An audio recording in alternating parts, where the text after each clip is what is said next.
Hi, this is Nisar Parekh, and this is my final project for Compench 2D P4, in which we had to design a data acquisition system for a tilt angle transducer. As you can see on the board, the red accelerometer. We had to take this data and using two modes for the X and Y axes, we had to display live display on the software of our choice. In my case, I chose Python. As for the project specifications, I had a x-axis channel of AN7. The second channel that I defined was AN5. I had a 10-bit resolution on both these channels, and my bus speed was 6 megahertz. Going over to the baud rate calculation, I used a Python script, as you can see here.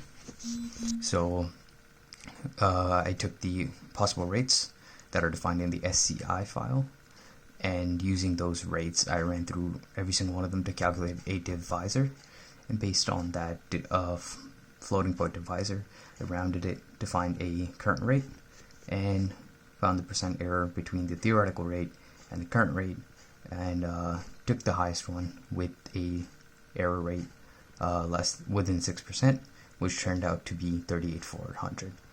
So moving on to the entire system now. It's currently in the Y mode configuration.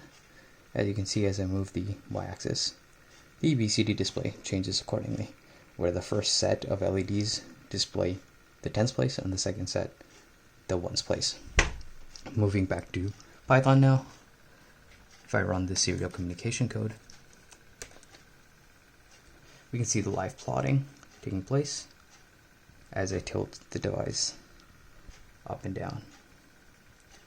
So now pressing this will toggle, so I've got to press it hard because the button isn't great, but as you can see now that we're moving with respect to the x-axis now, and this is reflected also in the graph. Now press this button to turn the system off. So just pressing the system turns it off. It's reflected right there in the graph as well. So in terms of the bonus, I used interrupts to detect my button presses, and interrupts are great because this allows the CPU to focus on other tasks and doesn't require constant monitoring of the peripheral device, in this case with the buttons. So in the polling methodology, we would require a constant checking of the buttons to see if they're changed or not. In this situation, for the interrupt, the buttons flag themselves as changed or depressed when they are pressed, and I used modulo to use even and odd based toggling. So an even press would in the mode would be a X, and the odd would be Y. Likewise, in the on-off count, an even press would be off, and then the odd press would be an on.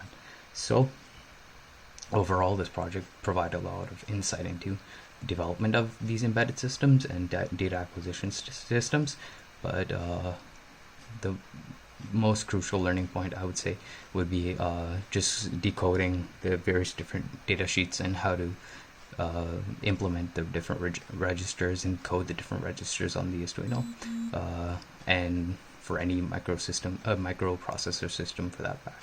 So thank you for watching, and I hope you have a good day.